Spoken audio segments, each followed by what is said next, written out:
மனுஷங்களை பார்த்துக்கிறதுக்காக ரோபோட்டை மெய்டாக வச்சிருக்கிறது எவ்வளவு ஆபத்தானதுன்றதை பற்றி இந்த வீடியோவில் பார்க்கலாம். இங்கே ஒரு அம்மா வீட்டு வேலைக்காகவும் தன்னோட குழந்தைய பார்த்துக்கிறதுக்காகவும் ஒரு ரோபோட்டை வச்சுருக்காங்க. அவங்க ஃப்ரெண்டோட வெளியே போகிறதுக்காக ரெடி ஆகிட்டு இருக்காங்க. அப்போது அவங்க ஃப்ரெண்ட் அங்கே வராங்க. சார்ஜ் போட்டுட்டு இருந்த ரோபோட் அதோட சிஸ்டம் எரர் ஆகி அது டேமேஜ் ஆகிற நிலமையில இருக்குது. அந்த அம்மாவோட ஃப்ரெண்ட் ரோபோட்டை தொடும்போது அது டக்குன்னு ஸ்டார்ட் ஆகி அவங்கள வெல்கம் பண்ணுது.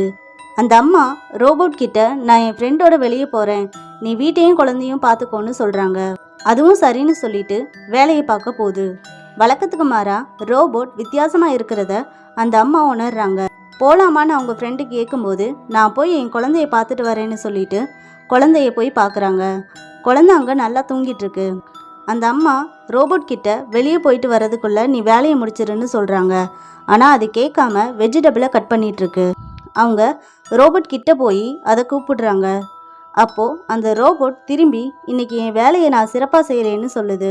அந்த அம்மா திடீர்னு ரோபோட்டுக்கு என்ன ஆச்சுன்னு யோசிக்கிறாங்க. அவங்களோட ஃப்ரெண்டுக்கிட்ட இருந்து லேட் ஆகுதுன்னு மெசேஜ் வரதை பார்த்துட்டு அவங்க கிளம்பிடுறாங்க.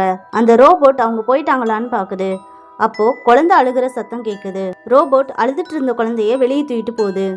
இப்போது அந்த அம்மா வீட்டுக்கு வந்து ரோபோட் கிட்ட சாப்பாடு ரெடி ஆயிடுச்சான்னு கேட்குறாங்க. ரோபோட் அங்கே இல்லை.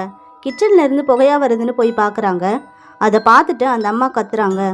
ஏன்னா அந்த ரோபோட்டோட சிஸ்டம் டேமேஜ் ஆனதுனால அது சமைக்கிறதுக்கு வச்சுருந்த மீலுக்கு பதிலாக பாவம் அந்த குழந்தைய வச்சிரும்.